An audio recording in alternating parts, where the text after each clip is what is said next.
ओम श्री गणेशाय नमः। ऐं सरस्वते नमः। श्री शिवाय नमः। धार्मिक आख्यानों के अनवरत वाचन में श्री शिव पुराण अंतर्गत श्री काशी महात्मा मेरे द्वारा सुनाया जा रहा है। कल जिसमें मैंने वाचन किया था, जिसमें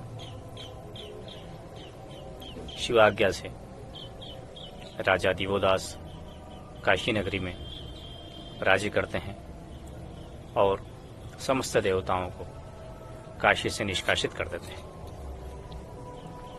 समस्त देवता दुखी होकर श्री शिवजी के पास जाते हैं। अब आगे की कथा का वृत्तांत प्रारंभ करता हूं, कृपया श्रवण करें।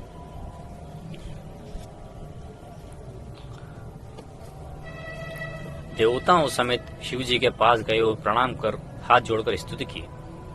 इतना कह ब्रह्मा जी बोले कि शिवजी ने स्तुति सुनकर कहा कि तुम सब मिलकर कहाँ आए हो? हे विष्णु, ब्रह्मा और देवताओं, अपना दुख का वर्णन करो।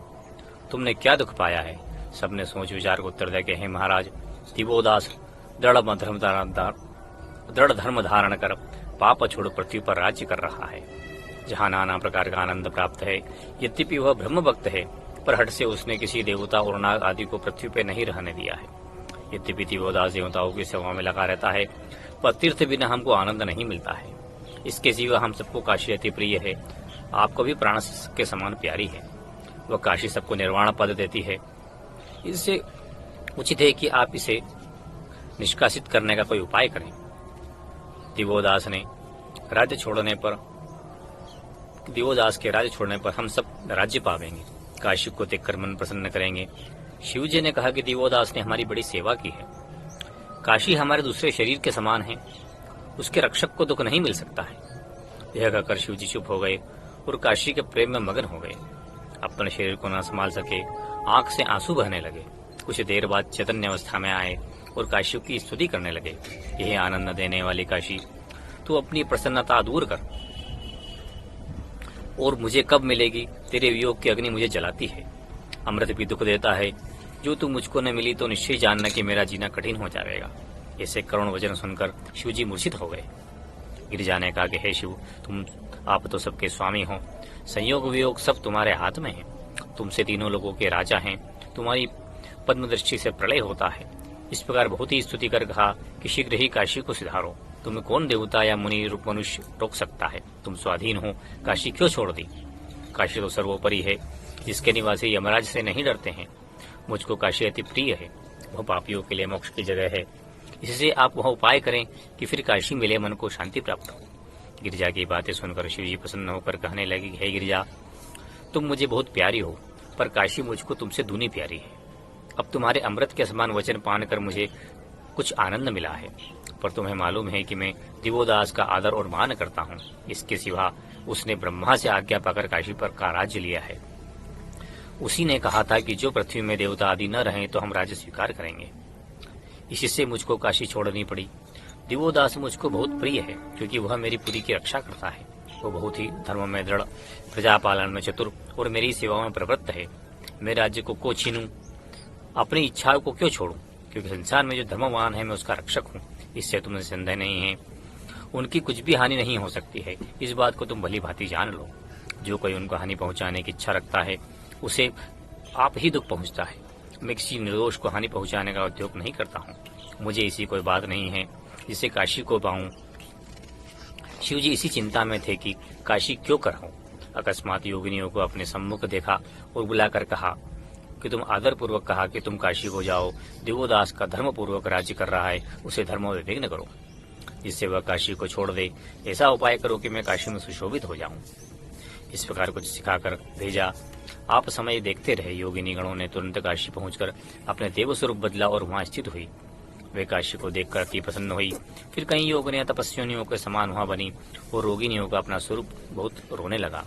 कोई मालिनी, कोई नाइन, कोई दाई, कोई रोटी पकाने वाली, कोई बजाने वाली, कोई गाने वाली, कोई समुद्रिक विद्या जानने वाली, कोई पुत्र देने वाली, कोई चित्र आदि लिखने वाली, कोई मूर्ति बनाने वाली, इस प्रकार का बहुत अन्य अन्य रूप धारण करके समस्त के घर पे जाने लगी। यद्यपि उन्होंने सभी प्रकार की युक्तियां की थी, दिवोदास के नगर में कोई पापी न हुआ। जब इकट्ठी होकर परस्पर कहने लगी कि हम मंदराचल पर्वत में जाकर क्या कहेंगे, अपना मुख शिव जी को क्या दिखलावेंगे, तो 64 योगिनियां मणिकर्णिका के आगे स्थित हुई। वो शिव जी के समीप लज्जा से न जा न सकती और उनको प्रणाम कर करती है कि इसे कोई दुख नहीं पहुंचता है। ब्रह्मा जी ने कहा, है नारद, योगिनी गण के न लौट जाने पर शिव जी को चिंता उपजी तो सूर्य से कहा कि तुम काशी जाकर तुरंत समाचार लाओ कि योगिनी गण के अधिक विलंब का क्या कारण है। हमको बड़ी चिंता है, तुम अपने उपाय से राजा देवदास का धर्म भ्रष्ट करो, वह राजसीन हीन हो जाएगा। तो ध्यान रहे कि देवदास की कुछ अप्रतिष्ठा न हो पावे, क्योंकि वह बड़ा धर्मात्मा है। अपने बुद्धिमानी से उसका धर्म छुड़ाओ, फिर यहाँ चले आओ। तुम त्रिभुवन में श्रेष्ठ हो, तुम्हारा नाम दिव्य चक्षु है। अब सूर्य देवता का स्वरूप बदलकर काशी पहुंचे। उन्होंने बहुत प्रकार के स्वरूप रखे, पर उनकी कोई भी युक्ति न चली। वह भिखारी, कहीं उदार, कहीं ज्योतिषी, कहीं दीन, कहीं मतिहीन, कहीं योगी, कहीं जटाधारी, कहीं नग्न, कहीं वेद के विरुद्ध प्रचार करने वाले, कहीं छली बने, किसी प्रकार का इंद्रजाल फैलाया, कहीं उन्होंने ब्रह्म ज्ञान पटकाया, कहीं मीमांसक, कहीं विद्वान, कहीं सर्वज्ञ, किसी स्थान पर ब्राह्मण, कहीं राजकुमार, कहीं नीच, कहीं उच्च बनकर असंख्य उपाय किए, पर कुछ न हुआ। 1 वर्ष बीत गया। दुरुपायों ने अपनी निंदा की और कहा कि मुझे धिक्कार है, मैं कुछ न कर सका, मैं क्या करूं, कुछ नहीं चलती। तो शिव जी के पास जाता हूं तो डरता हूं कि उनके कोप से न जल जाऊं। तब ब्रह्मा और विष्णु जी भी की कुछ न चलेगी, इससे काशी में रहना ही ठीक है, क्योंकि शिव जी की आज्ञा के उल्लंघन का पाप जो होगा वह काशी में रहने से नष्ट हो जाएगा। काशी शिव जी का ही स्वरूप है, उन्हीं का सेवन करना बड़ा धर्म है, बाकी सब उपाय अंधे कुएं के समान है। यद्यपि त्रिवर्ग अर्थात धर्म, अर्थ, काम अंगीकार करना बहुत उत्तम है, पर धर्म को स्वीकार करना बहुत ही अच्छी बात है। यह शरीर अवश्य ही नष्ट हो जाएगा। उचित है कि ऐसे शरीर को पाकर प्रीति के साथ धर्म की रक्षा करें। अर्थ और काम को धर्म के विपरीत न सेवन करना चाहिए, क्योंकि धर्म के विरुद्ध चलने वाला को वैकुंठ प्राप्त नहीं मिलता है।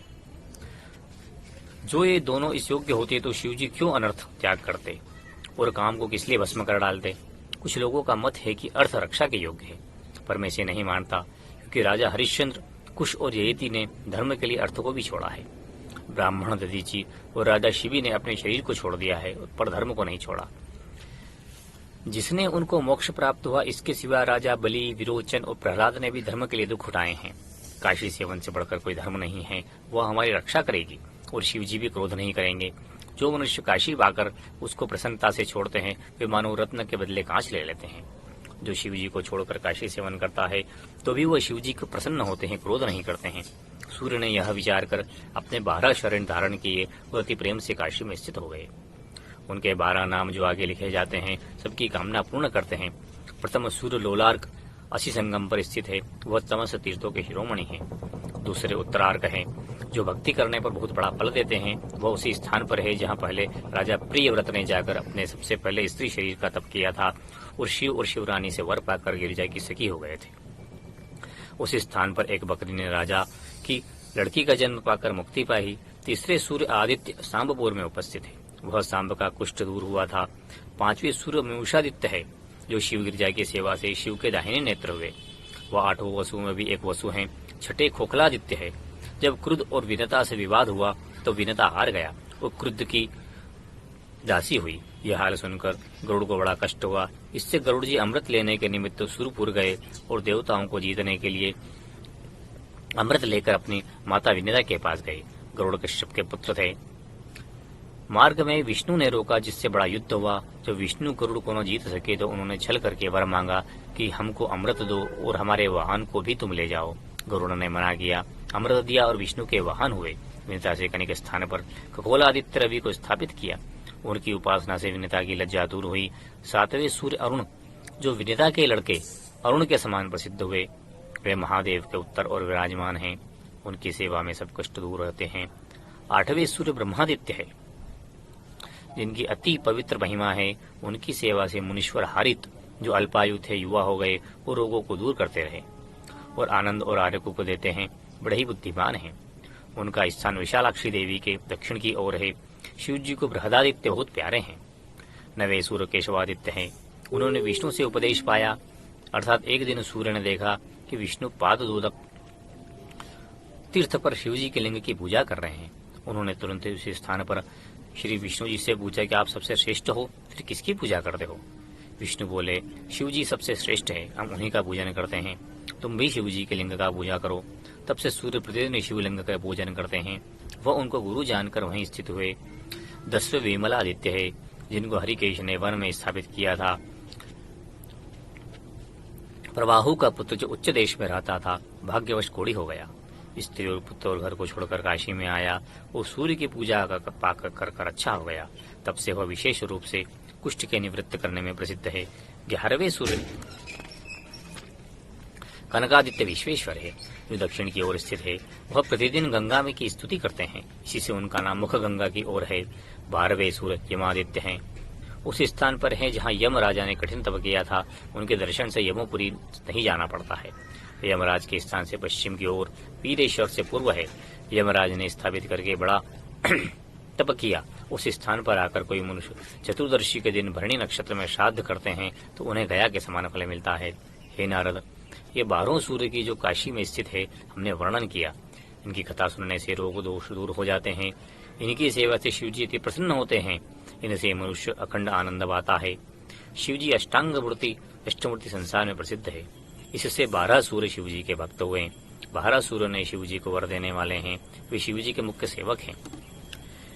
इनके सिवा 5 देवता शिवजी के सेवक हैं। जो जिस तरह नदियां समुद्र में गिरती है, उसी प्रकार समस्त देवता शिव में विलीन होते हैं।